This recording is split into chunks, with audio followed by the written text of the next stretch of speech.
ৰান্ধিবলৈ লৈ ইমান যে বিপদত পৰিম গমেই পোৱা নাছিলোঁ। শেষলৈ ভিডিঅ'টো চাব গম পাব। হেল্ল' এভৰিৱান, আসসালামু আলাইকুম। মই মাজনী খাতুন আৰু আপোনালোকে চাই আছে মাজনী মিনি ব্লগ।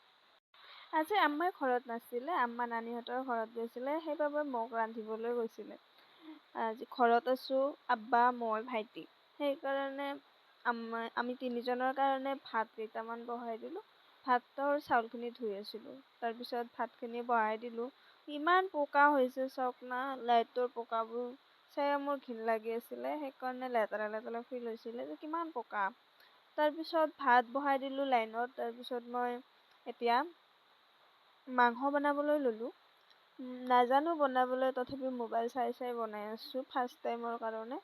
কেনেকুৱা হ'ব একো গম নাপাওঁ, খাই কেনে জনাম আৰু কেনেকুৱা হয়। তাৰপিছত বহাই দিলোঁ মাংসখিনি, প্ৰায় হৈয়ে আছে। তাৰপিছত আব্বাৰ কাৰণে অকণমান বনালোঁ, আব্বাই মাংস নাখায়। বেলেগ চব্জি বনাইছোঁ, আলু আৰু শাক। তাৰপিছত মাংস এইফালে হৈ গ'ল। ইয়াতে মোৰ আৰু ভাইটিৰ কাৰণে অকণমান তুলি ৰাখিলোঁ। তাৰপিছত ইয়াতে আলু এড কৰি দিলোঁ ৰাতিপুৱাৰ কাৰণে। মই অকণমান টেষ্ট কৰি চালোঁ কেনেকুৱা লাগে।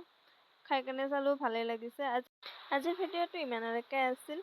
ভাল পালে লাইক, ছাবস্ক্ৰাইব কৰিব নাপাহৰিব। Thank you, bye by.